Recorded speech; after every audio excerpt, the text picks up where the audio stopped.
All right, good morning, Guinea. Yidden, we'll continue our CHAZZARAH of 105, and we're holding Zion. Mitzvah Hashem, today we finished with the end. So we learned the end of Sif, of Yudal, of Hey, 105. Yeah, Taruvis.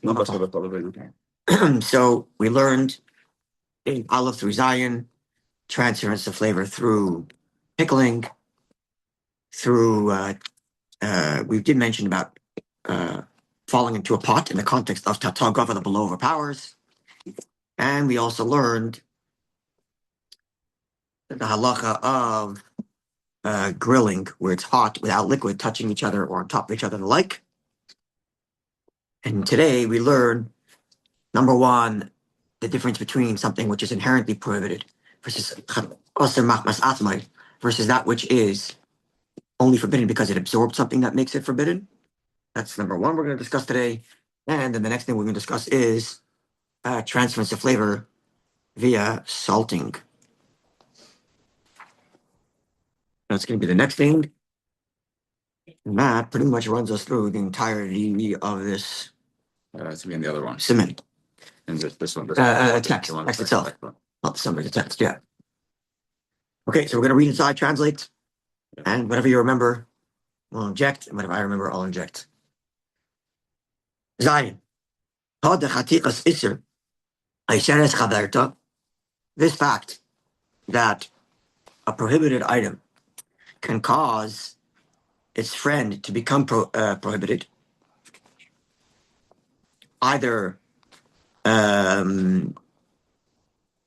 completely if it's fatty, or only kedei netila if it's not, or kedei klipa. What was it? Anybody? Yeah, kedei netila. Right, when they're built next to each other and touching, it's kedei netila, which is a little bit bigger than kedei klipa. Kedei klipa is just a peel, and kedei netila was the size of a finger. Yeah, so it's a little bit more. But this is only kishisura machmas atzma, when the non-kosher item is in and of itself inherently not kosher. So either going, for example, nevela, if the non-kosher meat is a nevela, meaning it wasn't shechted properly, so it's a beef, but wasn't shechted properly, it's a nevela. Or basar v'chalav, or if it's milk and meat. So when it comes to the milk and meat, there was a bit of a discussion.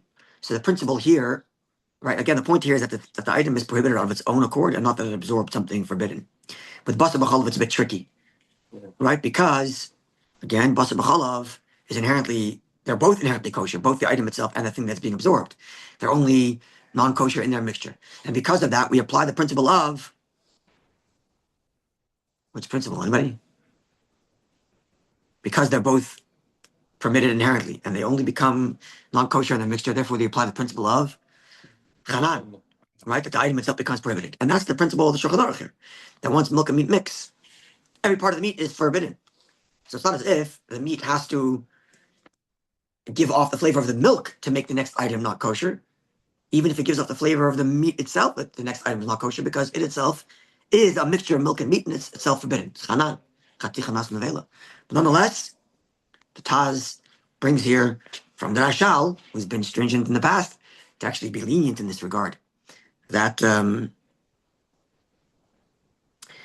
it's not that case, and that if the milk cannot go out with the meat, then it won't prohibit the next thing. Right? Unless, so he only applies chanan, right? Only when the chatichanas nevela is mixed into a mixture of rotif, into a stew or sauce. Then the liquid pulls the flavor of everything out. But if it's only by contact, as the case here, he would not apply that standard of chatichanas nevela. It's a big leniency, but the Shach disagrees with that. And the Shach is of the view, yeah, where's your footnotes on the side? Doesn't say that? The summary of the Shach on the Taz? Yeah, it says it Taz. Read what it says there. What does it say? At Sorry?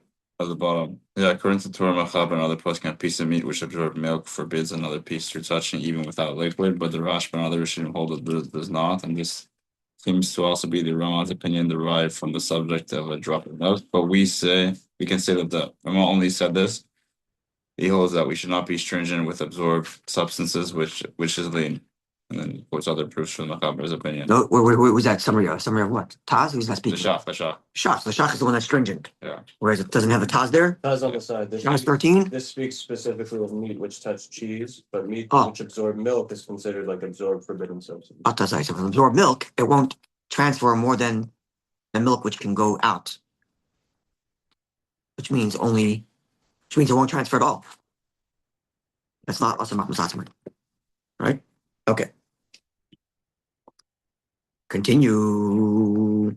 So that when the Shulchan Aruch says Basar B'Chalav according to the Taz, it's not that the Basar B'Chalav is transferring its flavor to something else, but it's Basar B'Chalav itself in contact. Where the contact itself is the Isser. Okay. Nevertheless, back to the main point of the Shulchan Aruch, which was that something can only transfer flavor to something else if it itself is forbidden, and then they have a problem. But if it is only a question of absorbed prohibition, then not. If the item itself is not forbidden, it's only forbidden because it absorbed something from somewhere else. And I guess, but it does not prohibit the thing that it touches. Even if they were grilled together, so they're both hot and they're touching each other on the flame, nonetheless, it won't transfer, and all you need to do is rinse it off.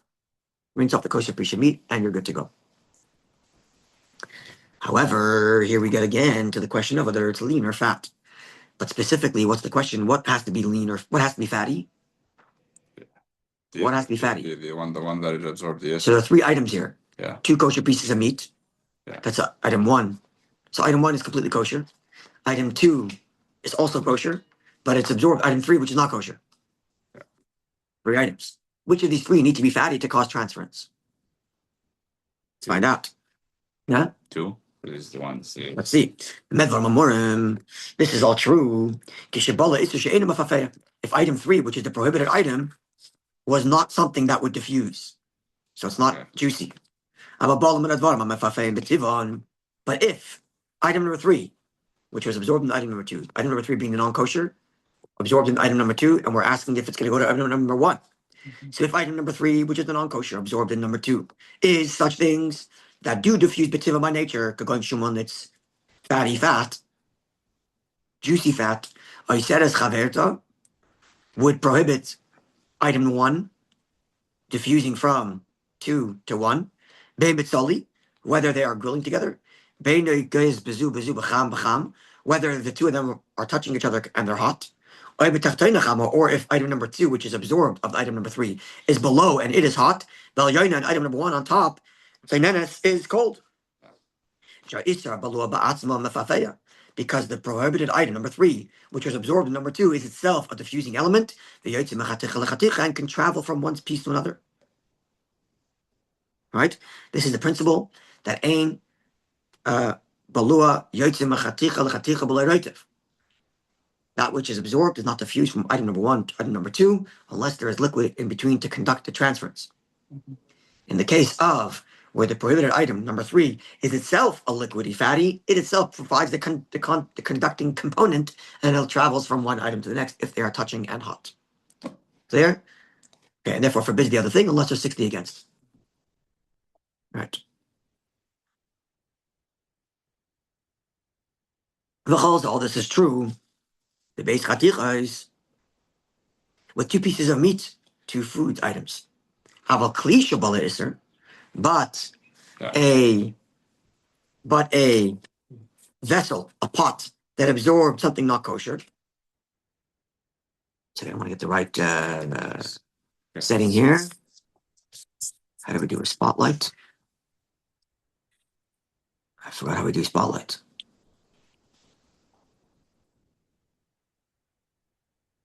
Oh, it's on Android or? No, it's iPhone. Okay, it's only when you have more than one participant. Okay. Good morning. Good to see you. I'm going to put you on mute. If you have a question, you can unmute yourself.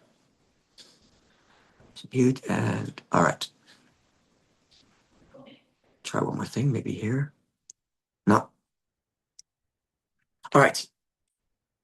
So all this is true when there's 2 pieces of meat. Then you require something liquidy to cause transfer from one thing to the next. And the liquid can be even the forbidden item itself, which is number 3, which was absorbed into number 2 and can make itself transfer to number 1, considering that it itself is a liquid of conducting. Aval kli shabala iser, but a vessel, pot that absorbs something not kosher. So a non-kosher pot essentially. That's ben yoimai, which means it was recently used in the last 24 hours. Oh, iser heter. This is that I'm speaking now. Will make something kosher that's now cooked in it non-kosher. Shenagea by touching it if it's hot. Oh yeah, afilu even if the vessel, even if the item itself wasn't fatty that it absorbed. Why? Anyone? Because you can kasher it. Look at the Taz. Yeah. Yeah, because you Look at the Taz explains. Anyone see the Taz? It's gotta be Taz. It's gotta be summarized in Taz 15. Yeah. Or actually, Shach 15, Shach 22. Because the pot is not giving anything of its own. In other words, like this: food, which has the capacity to exfoliate on its own, will only exfoliate to the degree that it can, because it itself is exfoliating, and therefore it's absorbed something. It's not going to go further than its own ability. But a pot is not something that of its own. The pot itself doesn't diffuse any flavor. It only diffuses flavor that's in it. So it's more readily capable of exfoliating than a piece of meat or a piece of food, which itself has flavor that it would give. It's kind of a paradoxical. Can you say that one more time? Because it's almost counterintuitive logic.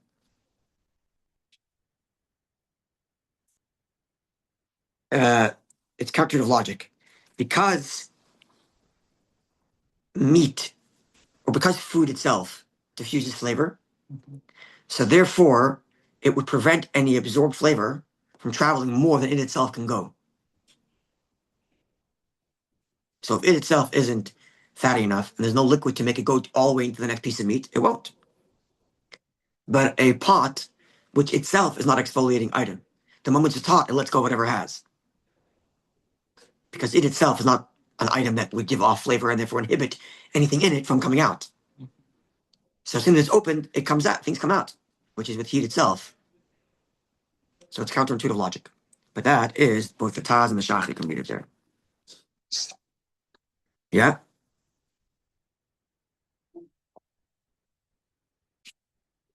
Okay, let me see, make sure I didn't miss anything.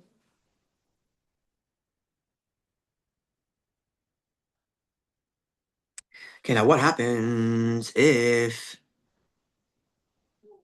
So here the case was where the item number 3, the absorbed item is...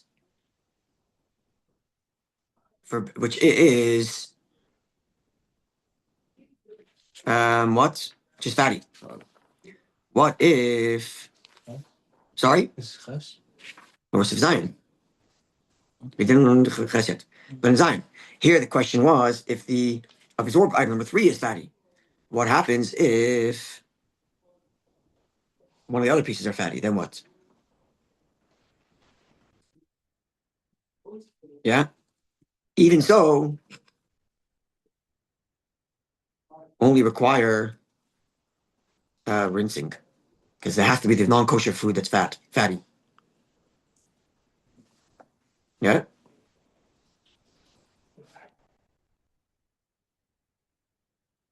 Yeah, okay.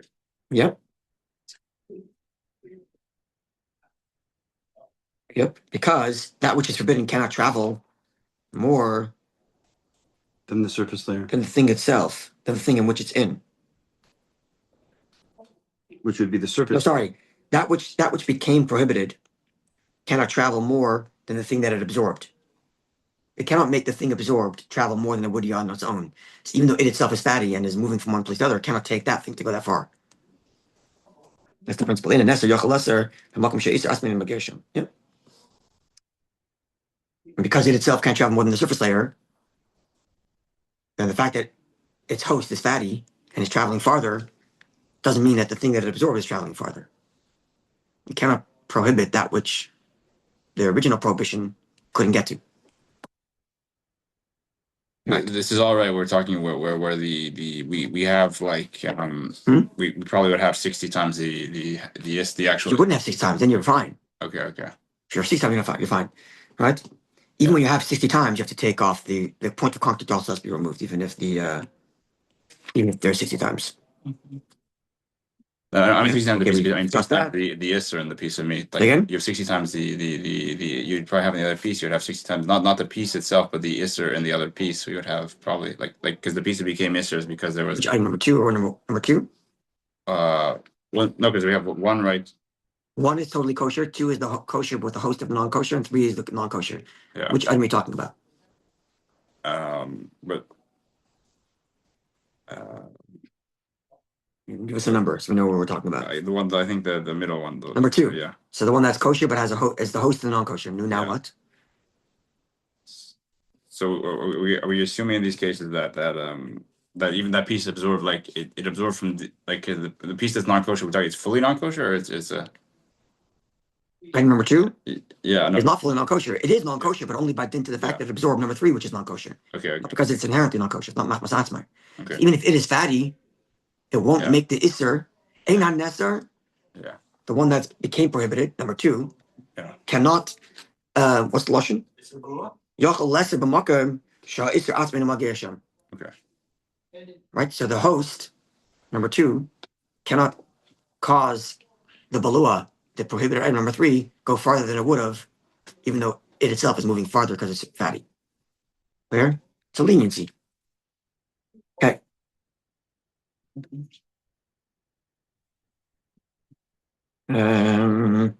Anything else?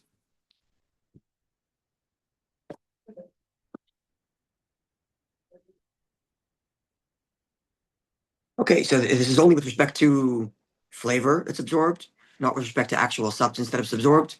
So if the original piece, or number 2, absorbed number 3, but number 3 is a completely liquidy item. So now it's not just the flavor of non-kosher that absorbed, but it actually has in it mamboshes, actual substance of non-kosher that can travel if it's liquidy. Following? Okay, so let's go. Number 1 is fully kosher. Number 2 is kosher but has in it flavor from non-kosher. How did it get flavor from non-kosher?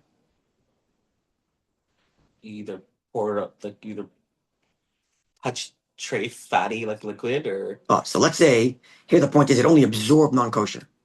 So let's just say it was cooked in a non-kosher pot. okay. So there's no substance of non-kosher. It's flavor of non-kosher. Mm-hmm. Now that flavor cannot transfer more than it's capable of because that flavor wasn't fatty. So that flavor. But what if it has actual, what was it, lard? Liquidy lard poured into it. So now it's not absorbed the flavor of Is non-kosher. it hot? Hot. Hot liquid. That's right. So now the piece of meat, number 2, which was kosher, but absorbed number 3, which is non-kosher, it's not just that it absorbed the flavor of non-kosher, it has substance of non-kosher. Right. Then that can transfer.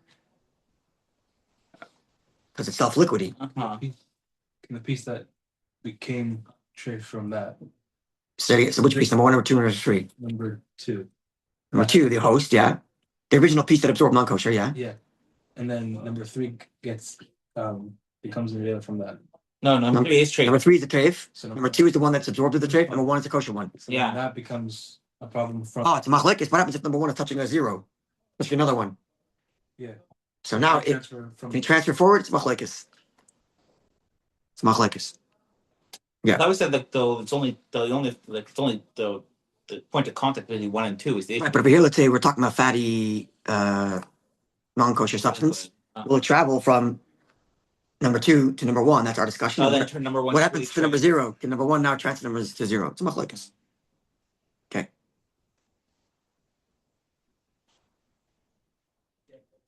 For number 1, you have to cut off the peel. This is ready to come back. This is we did talk basis. If we have old Hanan Bishars, this is Hanan. Okay, it's going to come up in a minute. Yeah. I don't know how it's going to come up. Yes.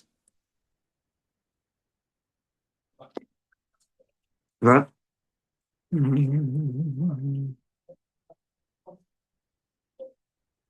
Yeah, it's a machlekes there. I think on second, make sure. Yeah. Especially if the middle one is lean and doesn't have the transference power. If they're all fatty, then they're all fatty, then we'll get to the machlekes soon.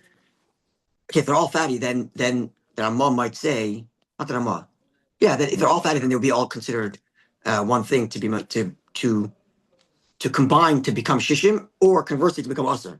If they're all fatty. If the middle one is lean, it's the question. When it absorbs something from, if the middle one, right? So you have three pieces, one that's absorbing the non-kosher, and then the one that's touching, and the one that's it's touching. So the one that's touching, if it's fatty, will go. But what if the middle one is lean? Will it then cause the fatty to move to the next one? That's the machlekes. Because if they're all fatty, then they would move through. If they're all liquidy, then it's just like pouring into a pot, Okay. essentially. And if it's being poured into a pot, they'll either all combine to be mvatal shishim or all become aser. If there's not shishim, yeah. Okay.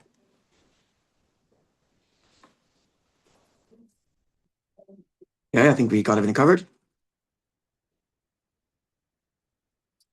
Okay. Let's go weiter to Ches.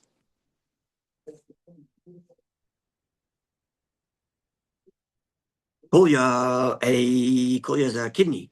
She's told Bechel, but it was grilled together with its fat. Okay, so let's figure this out.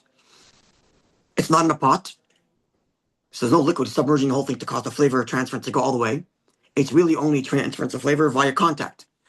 But the contact here is very close contact. It's what we call isodavuk, which we had in Tzadik Beis, right? Isodavuk, where the prohibition is attached to the permissible, the kidney being permissible and the fat on it being prohibited, right? But even so, assuming it's not fatty, it's only a question of contact, and therefore, you know, so like the klipa, and it only causes a peel to be prohibited, right? And even more than that, says there's no, especially because it's actually even if it is fatty, because shakrum mafsik, because there's a membrane that separates between the kidney and the non-kosher fats. I think even if it's fatty, it'll only go for a surface layer, according to the Mechaber, because of this barrier. It's not actually touching even. It's only dovok that makes it more chumrah. But the Rama says, others prohibit. V'chein noigim, and this is indeed the custom in Ashkenaz. Yeah, the English we should not change. And we treat it like any other fat that's been grilled with meat, and we don't treat the membrane as anything of substance to stop the transference of flavor, and therefore the whole thing is prohibited. And if, here's the Rama's point, if now the kidney was cooked in a pot together with the fat that's on it, and now it's a davuk, it's an attached prohibition. It's cooked, which causes full diffusion of flavor.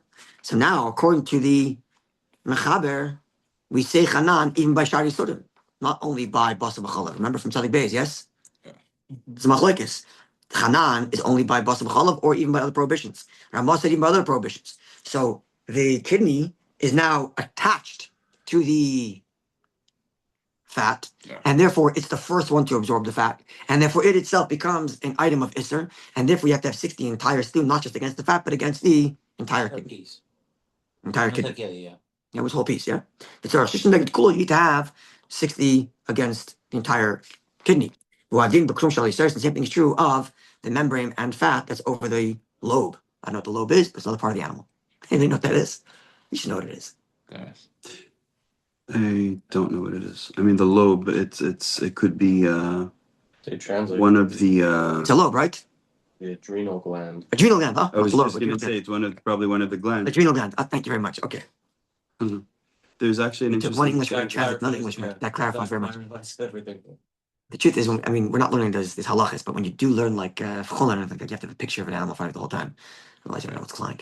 But that adrenal gland is actually I forget where, but in the Gemara it says that if a person is angry, he should drink the liquid that's inside there. Ah, yeah. It's like a green. What does the adrenal liquid. gland do? What's its function in the animal? It's for anger. No, what's the function? What's kidney? Yeah. attached to the kidney? Yeah. And what's its Thing function? on a kidney, you can see it. Whenever you What's get its angry, function? it releases. I know that. What's its biological? Like, what's its physical function in the animal? It filters. Adrenaline. Sorry. Adrenaline, I guess. No, it is. It's called adrenal gland because it causes adrenaline, and that's why it's connected to anger. No, I was told something different. Adrenal glands produce hormones that regulate metabolism, immune response, blood pressure, and stress, among others. And Okay, so it is an emotional regulation type thing. Yeah. Okay, very good. It's through hormones. I was Interesting. told by Very good. Barak Chatzrani, and I have a video of it, that if somebody is very angry, they take the liquid that's in there and they drink it, and it's supposed to be Very interesting. All right. Okay, Tess. Okay, Trevor, chime in if you remember anything. Now we get into the question of salting food together. The big Ramah here, where the Ramah takes his chumrah and turns it into a kula. Right? The kumrah, the kula which becomes the chumrah. Sorry, the chumrah which becomes a kula. Right? So let's see. Maliach, salted items, and it's so salty that you cannot even eat it because it's so salty. So dinner keraitach, it's considered like it's scalding, hot. They translate it as boiling, but boiling means water. It doesn't mean that. It means it's very hot. Scalding, I think is the word, scalding. Now, just we could pause here and insert the fact that this is true for machaber svardim, that it has to be so salty that you cannot eat it. However, we are of the view of Shulchan Aruch and the Ramah, Ashkenazim, that we don't know exactly how salty it has to be, and therefore, as long as you can taste that it's a salty item, meaning everything has salt in it or food has salt in it, but the salt, you don't taste food salty, it just tastes tastier because the salt opens up and brings the flavor out. But if it's too salty that we say it's salty, even though you can still eat it, we treat it like this, and the halacha still applies. I don't know if this, Yeah. that it's the point is when liquid starts coming out. Oh. When it becomes Now, what point do we say it's considered salty? Only once it starts to produce liquids coming out. But let's say if you took a piece of chicken and you poured salt on it. Sorry? No, it's both. Because you can take salt and pour it on a piece of meat, and you can start to see liquids come out, but that steak wouldn't taste salty. It would just taste tasty. Because a certain level of salt is too meant. salty, but If it's too salty, the liquid didn't but the liquid hasn't come out yet, it's also and you've washed it off fast enough, then it wouldn't cause that transference of flavor. So it has to be both conditions. It has to be so salty that you can't taste it. In other words, that's the degree of how much salt. And then the point at which the salt takes effect is only once liquid starts to be produced. Yes, that's correct. Yeah. Unless they have some meruba, then we can rely on the ikar din that it's not so salty. All right. Which is Nageya, I think I mentioned this case from Rabbi Vosner. If you're does it come up here? We got mixed up. No, if you're salting 2 pieces of meat to kosherize it. Yeah. Where it's fully salted. Right? And it turns out that one of the two was a treifa. Turns out one of the 2 pieces of meat was not, turned out that they found a puncture in the lung. Yeah. So then what happens? So you don't know which one is which, and you had them together, and Let's say you do know which one is which. okay, you know, but you had they your were salt, salted together. So- You salt it together. and then they were emitted from the treifa, emitted to the So unless it's lean. yeah. Even though the Ramah says you don't know the difference between lean and fatty. Here, if it's a hefsed meruba, you would say it's lean and allow it. We say chicken is always lean. Does chicken get the same? We didn't. Does chicken get the same treatment as fish? Yeah, the I chicken. don't think so. But you If I could remember correctly. You you could do lenient because You can have- hefsed meruba and it's only salted, or hefsed or just hefsed meruba. hefsed meruba, and and you can observe that it's not fatty. Because if it is fatty, then you go to the ikar din where it does transfer. So there are most chum that we don't know the difference between salty and fatty that we would apply. Remember, hefsed meruba here is different, but Yeah, still could be. it's a lenient, it's a double lenience. It's a leniency. Sorry, it's a custom that we treat. Well, actually, there is 2 chumras here. Chum number 1 is that we're treating salt salted like cooking. like cooking, Yeah. and 2 that we're treating non-fatty like it's fatty, Yeah. and therefore hefsed meruba will take them both off. Maybe you might be more lenient because it's not so. It's Chicken meat, chicken only with wasbacholav is the rabbanon. Yeah. But I don't think. Right? What do we say about chicken? Chicken could be fatty. I don't think chicken could be fatty. Right, okay. It's not on the list of items that aren't fatty. Okay, let's go back there. So salty, which is so salty that you cannot eat it, or you taste the salt. In our practice, it's considered like it's scalding, it's hot, umaflit, and will exfoliate. Lesser, to cause the next thing to become prohibited, kedei klipa, surface layer. Vimushuman hagid, v'kankana shaboy v'akrumos. If it is fat of the fat and membrane and all that stuff of the gidanasha, yeah. So there's a little bit more exfoliation. You should be stringent meant to require netilas makom. That means Isser Davok as well, or So not the Isser Davok is only a question for the Ramah, at least in this context, because We're just trying to understand the case. So Well, this is a sciatic nerve one. yeah, you Because it's you sciatic nerve cook straight. you salted did all you the- salted the meat. Let's say you salted the meat to extract the blood before you did Right, nickel, that's- before you removed the sciatic nerve. So then everything touching with sciatic nerve is technically Correct. Only up to not a surface layer, it's a little more than a surface layer. It's contained tila, a half which is thumb. a thumb. Yeah. Now imul chaylev mamish. So we're saying it's more stringent because it's Davok. Yeah, that was just like before we had Yeah, I'm dovok saying as well. Same thing. Yes, correct. Yeah. But if it's mamish fatty, so now it itself serves as a diffuser. Not just that it's not just that the salt is causing diffusion of liquid. That doesn't go so much. Unless the prohibited item itself is like a liquidy item that causes full diffusion. Yeah. Which is an important point.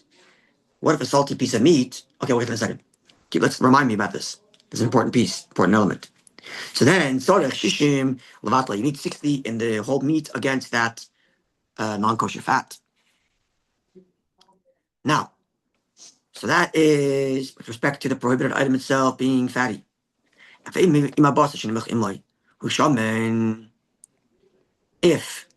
the meat that is being salted with the prohibition is fatty, yeah. So here, what happens? Even if it's with the fat of the sciatic nerve and all the membranes there, you need 60 against it to nullify it, of course. But moreover, look at the makam shnagaboy. Shnaga contained says makam. You have to take a removal at the point of contact. Well, the clip at least a peel. Yeah. So in other words, you can have 60 against a prohibited item to make everything kosher, But no, you're gonna have to which is no problem. But But if it's fatty, you have to Yeah. take off the point of contact. you're still gonna have to cut the gate off after. The gid you have to take off anyway. Yeah, yes. The sciatic nerve you have to move it out anyway because you can't eat the sciatic nerve. The question is the meat that the sciatic nerve is touching. Okay. If you have 60 against it, then even the part that's touching you can eat. If it isn't fatty. Oh. If it's fatty, then Yeah. you require netilas makom, the point of contact that's removed, a thumb worth. Or at least a peel, he says. Would you ever have 60 times? Because sciatic nerve is like pretty like. It depends how much you. Big. Question, it's very simple. Depends how much you cook. Did you boil the entire cow? The whole entire cow. Oh. Or did you only boil the Filet. filet mignon? Oh, yeah. Do we hold that whole area is fatty? Or salted, sorry. It's slightly. It's Not necessarily. It's always slightly fatty. It's slightly more fatty, but not necessarily considered fatty. We had this principle already in the past, and the Taz explained this to us. Fat in non-fatty meat is not fatty. It's a big problem in English, doesn't translate properly because in Hebrew, in English, fat and fatty is the same word. In Lashon Kodesh, it's two different words, chalev and shuman. Chalev is the one that's prohibited, right? That's right. But shuman just means that thing is fatty, That's fat. liquidy, diffusing. So So you can have fat the gid that is not shuman in one of those fatty parts of the animal. unless it's a lean cow. You did a lot of workouts. I don't know. If you did less, maybe. Sorry? If you did less. Depends how much there's the ones they feed, they want to make it fatty or they give Right, it but then there's a fancy wagoos. They Yeah. torture those animals. They keep them, make them not move so that they remain fatty. They don't work out anything. They don't. Literally, their whole lives, these cows are like stuck in Oh a. my. Here, you look it up. No, there's a free roam grass fed wagyu from Japan. Free roam, inside 2 inches. Really? I don't know. I'm kidding. I honestly have no idea. But I think look it up because if they move around, they're much more fatty. Right? They're much more lean. They're much more lean if they work out. To be much more tense. The meat will be tense Correct. because they're like Correct. working. Yeah. Yeah. They also serve them like a very high end fatty like diet. Yeah. It's part of their natural It's diet. probably. Yeah. And maybe inject some hormones, make a few dollars, whatever. For sure. Kidding. I'm obviously no idea. All right. So we added here that if the original source is fatty, then you have to remove a point of contact. The cause of all of this is the inyan chaticha atzma, is with respect to The piece is the touched. piece itself, shachil of boy, which the fatty thing is attached to, right? And it's being salted together. Then you have to have 60 in that piece of meat against the fat. And if you Even if you do, remove the point of contact. Now, with respect to the other pieces of meat that have been salted together with this piece of meat that has the fat stuck in it, the non-kosher fat. So now, here's where we have machlokes of the Mechaber and the Ramah, and the Ramah turns his stringency into a leniency. Because the Ramah is stringent, the Mechaber is going to be, again, the principle is, absorbed flavor will not transfer from one piece of meat to another unless there is a liquid conductor to make that flavor transfer. So we're assuming that they touched the Isser. Let's just say, yes. Let's say they touched. Yeah? Now, the question becomes, each one that touched that piece of meat is absorbing from it. Right? Because it's fatty and it's a dovuk. So the pieces that are touching it are absorbing from it. And therefore, if each individual piece of meat that's touching this item does not have 60 to nullify the fat that it's absorbing from that piece of meat, I said it's prohibited. And the 10 pieces that are all touching that center piece of meat do not combine to become 60 against the fat. Each individual piece of meat has that 60 against it. And see, the case is you know that each piece touched it. We'll get that in a second, what you know. But assuming right now you know that each piece touched it. Non-kosher piece of meat, or the piece of meat that has the fat stuck in it in the middle, and 10 pieces around it all touching. Each individual piece must have 60 against the fat. So which means some pieces might be kosher and some pieces might not be kosher. Because some will be a bigger piece of meat that has 60 and some will be a smaller piece that doesn't have 60. Yeah? Why is that? Why can't they all combine to create the 60 ratio? Because because fat will not transfer from piece to piece, but without some sauce or some liquid in between. And because we're salting here, it's not boiling in a pot. There's no liquid in between. So each one absorbs on its own, but won't share the absorption with others. Yeah. And therefore each piece on its own requires 60. So it'd be better if there was some water on the bottom of the thing, because then it would Yes. Correct. It goes both ways. Well, then it would be Because if you put liquid Yeah. and there isn't 60 in all of them, now you've made all of them forbidden, even the ones that aren't touching. be. Yeah. But if there is 60, then your liquid does help. Right? This is why the machlokes of Mechaber and Ramah becomes a kula and a chumrah. As the Ramah is going to point out in a moment. Because the Ramah is going to say the flavor does transfer. We'll see. Okay, now to your question. Sticking with the Mechaber's view. The main idea of Naga B'Kula, and if you're not sure if it touched all of them, so Kula and Asuras, they're all forbidden. Because you don't know which one. But you know it touched some of them. Now, what if you raise this? So you don't know. So in this case, each individual piece of meat is a 50-50 chance that it touched. And therefore they're all prohibited. Because you don't know if it touched all of them. So every piece you look at, its question of doubt is not relative to the other ones. It's relative to its own experience. Did it touch or did it not touch? 50-50, l'chumra, we're going to say it touched and prohibited. Yeah? The India Dea Shalom Naga Ela Bachas. Now, what if I know for sure it only touched one? I'm just not sure which one. So when I pick up a piece of meat and I ask it, did you touch or not? It's not a 50-50 chance. It's less. It's less than 50-50. Because it's one in however many pieces there are. It's one in however many pieces there are. Even if there's only 2 pieces. It's a 50-50 of both combined, which turns it into a lower ratio. Right? Because it's not a question of did it itself touch. It's a question of which of these 2 touched.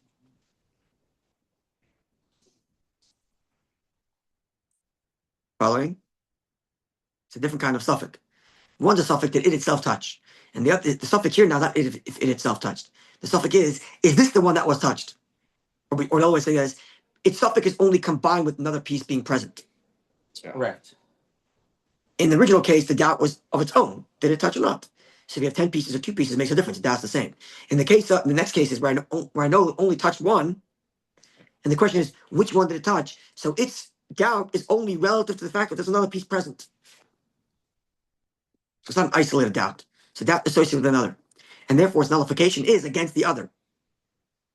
Being the 10, being the 9 other pieces. 2 other pieces, 1 other piece, or 10 other pieces. So That'll change the ratio. So then, no, so I'm saying that Right? to use that to be a 60 times against 60 or not. No, but you apply a different principle, which is But the- Ve'ein yadua ezen, and you don't know which one it is. Kulan mutaris, all of them are permitted. Why? Yeah. The chad betrei bottle. Right. One and two, one placed in two is permitted. And if you have to have a minimum of 3 pieces. Yeah. Yeah. Right? Because that lowers the odds now. It's not 50-50 anymore. It's a 33.3% chance. Which means I'm lower than halfway. And thus, Yeah. all 3 are permitted. Right. Even though you know one of them isn't kosher. It's an amazing thing. You know all that one of them is not kosher, and yet Torah says they're all 3 kosher. Right? Vafilu in chatichas are liskabit. Even if there are pieces that are worthy of note. We learned in Tzaddik Beis, right? That if the same scenario were to happen in a pot, right? Even though biblically speaking, deraisa, chad b'trei bottle, 1 and 3, 1 and 2, total of 3, we treat them all kosher because you don't know which one it is. But if they're chatichas or liskabit, if each piece is any piece that's worthy of note, then we apply a stringency and say they're all prohibited. Yeah. That's what Tzaddik Beis. But with the case of salting, says the Mechaber, no, we're lenient. Yeah. Even if they're roast skabit, and we apply the biblical standard at chad b'trei bottle, 1 and 3 is bottle. Clear? Yes? Yeah. Okay. Before we get to what time is it? 11. What? 11. Oh, we gotta keep moving. Okay, let's keep moving. Says the Rama, the Yeshayim, there are others that say the that Bachlal salting only causes transference up to a surface layer, even if it's fatty. Now, the Rama is going to reject this opinion, but it's important to have this opinion because, again, 2 stringencies equal a leniency. So you have to know every stringency that's available. So the Rama is going to tell you, I'm about to tell you to be stringent, but I want you to know that I'm being stringent because there's another opinion which says that in general, any salting only transfers to a surface layer, even if it's fatty. And therefore, when I'm using another stringency, combine the 2 to make it permissible as we see. So even though the opinion I just told you I'm rejecting, it's important you know it. And now, continues the Mechaber. I'm sorry, after the parentheses. Because we don't know the difference between fatty and lenient, we treat anytime they're salting together, you need a 60 ratio to nullify. Because it's like cooking. Right. Yeah. We don't know the difference between fatty and lenient. Yeah? Sorry, we don't know the difference between fatty and lean. So now that becomes a stringency. Because the Mechaber would have said, if it's lean, only take a surface layer, you're good. Right. Mr. Knark is saying, no, you need 60. But because I'm treating it as if it's cooking, when you do 60, you can combine all the pieces in the salting to combine to 60. Because I'm treating it like cooking. So transference goes everywhere. Right. So there's a leniency. And therefore, as he says after parentheses, if everything there has 60, neged kol hachaticha, against the entirety of the original piece, because again, Mechaber's Ramaz of the view that Hanan even applies by other Yisurim. So here's our stringency, or at least one of the stringencies, that the original piece becomes prohibited completely if it doesn't have 60 against. Yeah. Right. Yeah. So now, even though I'm being lenient and allowing you to use everything else to combine to 60, but it's got to be 60 against the entire original piece because the original piece itself is Hanan. And Ramaz view from Tzaddik Beis.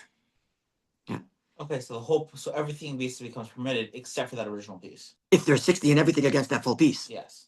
not just against the fat. Right. Right? Shachel davuk, But everything because the else- prohibited thing is davuk. And the Ramah said by davuk, by other Yisurim, Hanan. Yes? Following? Yeah. Yeah? So Oza kosher, then everything's okay. Movada is a chaticha. With the exception for that piece, which the non-kosher is stuck to, and it's Hanan. Now, what about the pieces that are directly touching that Hanan? The surface layer. Sarach klipa ma'at, just a little surface layer. Now, the imani is a nagif, similar to the mechaber. If you don't know which piece touched it, sure everything's okay. Because you don't know which piece touched it. And no, it's actually lenient here. The mechaber said if you don't know which piece touched it, each one's 50-50 and they're all usher. He's saying they're mutter, right? Because really you have 60 to nullify everything. It's only the touching that requires a surface layer that's astringency. And if you know what it is, it's okay. Now, if you don't have 60 in the entire totality, then everything's not kosher. This is our stringency. Whereas the Mechaber would say only the pieces that touched it are not kosher. But then I'm going to say I'm combining everything for better or for worse. Right. And therefore everything is prohibited if there isn't 60 in everything to nullify the full piece, not just nullify the fat. Because Hanan by Shari Surim, the Dovok. Yeah? So it's interesting. Like one's like a safer bet and one's like an all or nothing bet. Right. That's why I keep on saying this. That when you're learning these halachas, it's not do, don't. It's principle application. So here's a case where a bunch of principles get questioned. Do you say Hanan by other Yisurim? Do you say Hanan by other Yisurim only one is Dovok?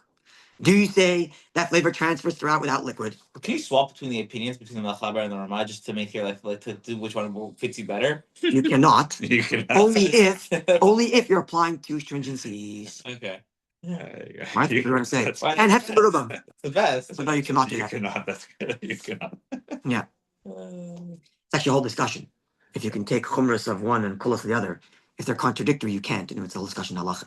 Okay. The Gemara, it comes up in the Gemara, but Shama and Hillel, whether you can, if you can, do you have to be consistent? Right. And when to be consistent or not? Okay. Hanukkah, if you want, all Keep right? going. Sorry. On Hanukkah, if you On want. one day like, switch? Candle, yeah. Then I can- Okay. On day 5 switch. So you keep so day 5 start going down. Yeah, that's kind of cheaper. Okay. Save yourself a few candles. Even though it says that I'm acknowledging there's going to be a leniency here. If it's a fatty piece of meat and everything is diffusing everywhere, I'm being lenient and saying what? Oh, because it's diffusing if you have shishim. You have 60 and everything, it's not nullified. Right? Whereas the Mechaber would say, I'm very sorry, even if it's fatty, anything that's touching has to have 60 on its own. So it's Yeah. So I'm being stringent. I'm being lenient. Nevertheless, I'm still being lenient, even if it's fatty. And you could say you have to have 60 in the whole thing, and not just say that each one's absorbing on its own to make itself usher. Because you can rely on the original view that I just introduced, which I rejected, but I introduced that original view, which said, the view, that anyway, every salting thing only absorbs through a surface layer, even if it's fatty.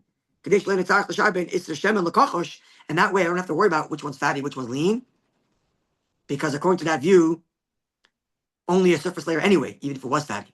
And therefore I'm going to flip that and say, even if it's fatty or lean, I'm going to combine everything to make 60. Yeah.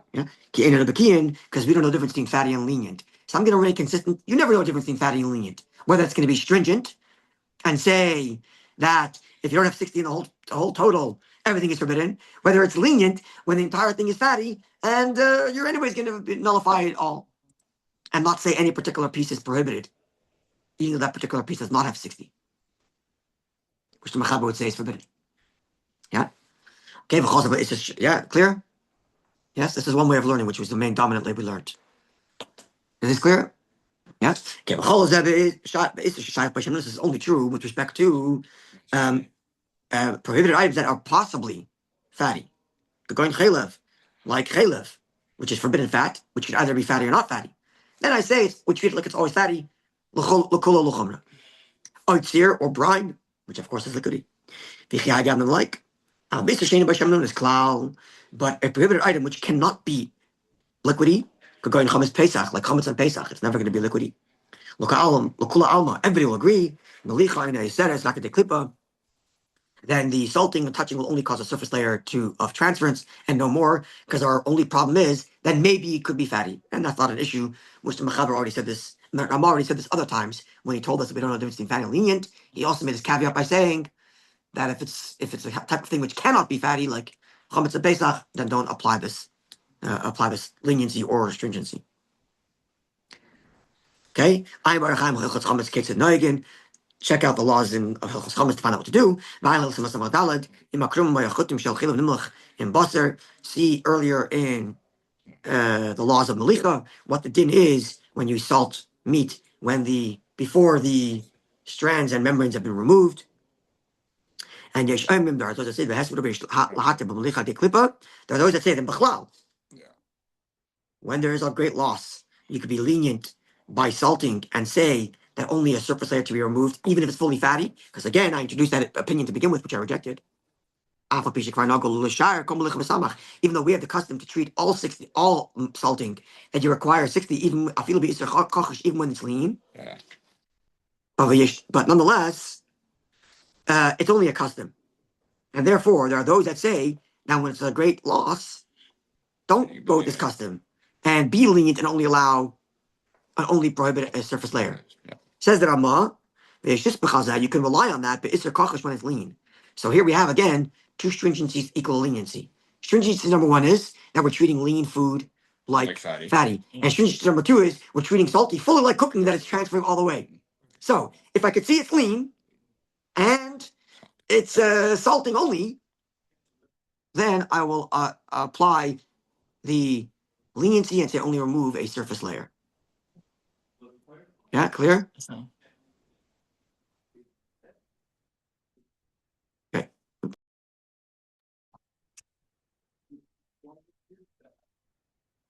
Yeah, but not when you have something which itself is fatty, which now if it's fatty, then halachically it transfers to 60 and it's not just the stringency. So you don't have two stringencies here. You only have one stringency.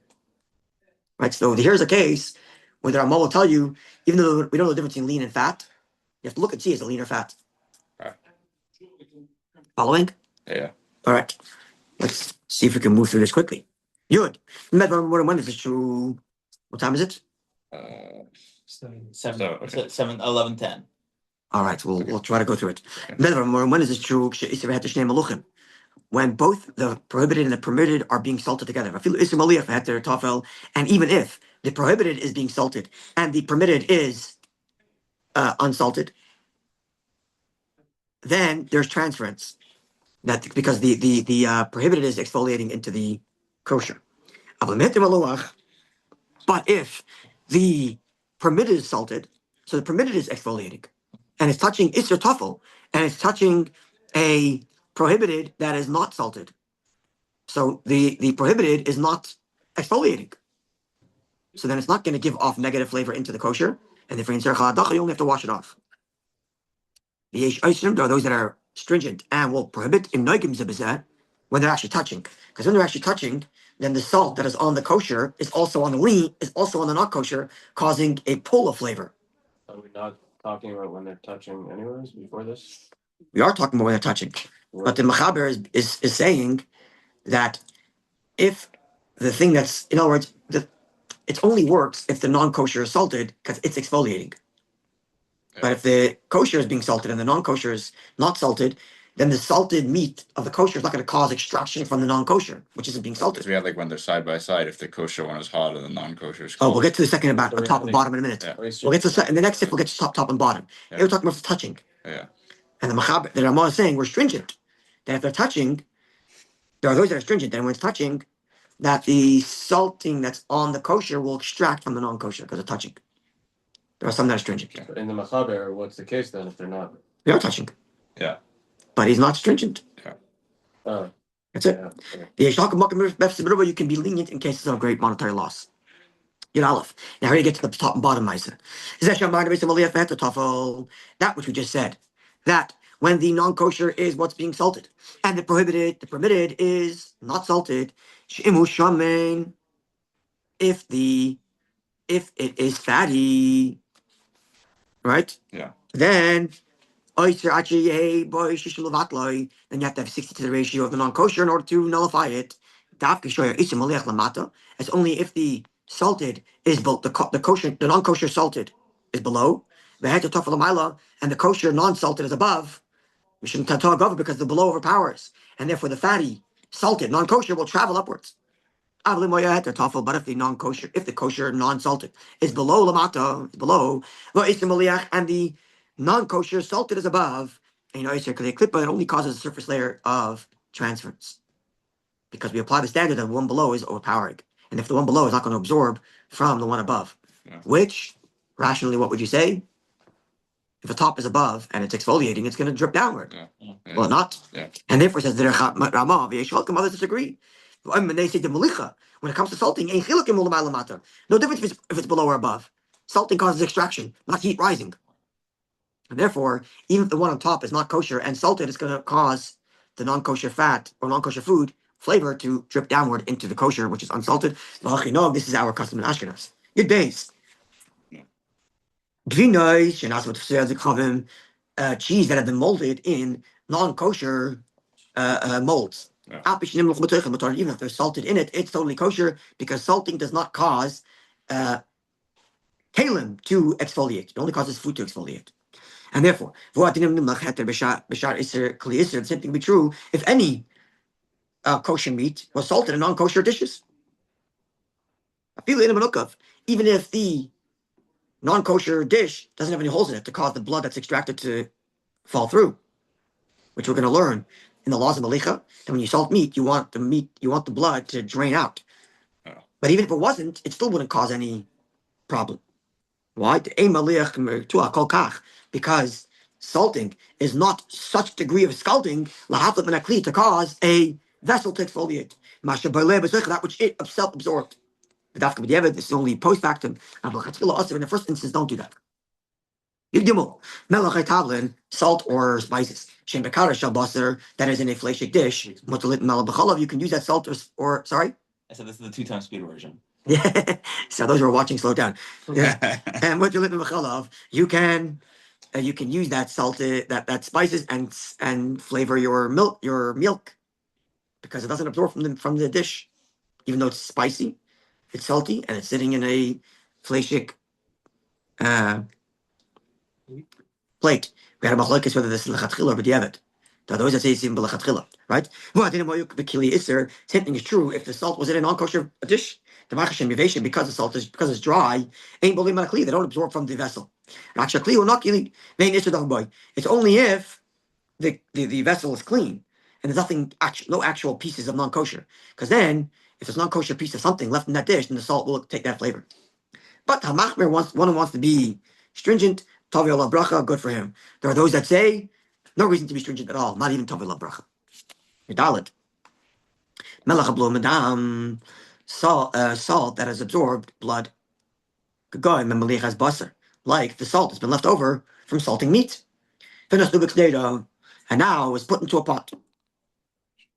Or you put salted meat before rinsing it off, which as we'll learn in Malicha, after you salt the meat, you rinse it off. But you didn't, you put it into a pot. Then, if the stew has 60 against the ratio of the salt, that's okay. Right? Yeah. And what's the point of this din? Like, what would you think otherwise? What would you think otherwise? Salt and oil. Because salt usually is not this battle and shishim. The bittul of shishim, the principle of bittul of shishim is the principle of tam ki'ikr. Right? The principle of shishim is that this is the standardized determination of the ratio required to nullify flavor. But salt is not nullified by 60. Because you put much less than 60% to 60 to the ratio in your soup and it added flavor to your soup. Because salt is davar charef, right? So if you salt up your soup and you put, 2% of the soup as salt, it'll be very salty soup. Yeah. Right? Today we put a lot of salt in things. But even so, if you salted your soup, it would be very, very salty, even much less than 60 to the ratio. Yeah. But nonetheless, even though the salt itself is providing flavor in the rest of the stew, because the salt is not of itself forbidden. It's only only because the blood that's in it. This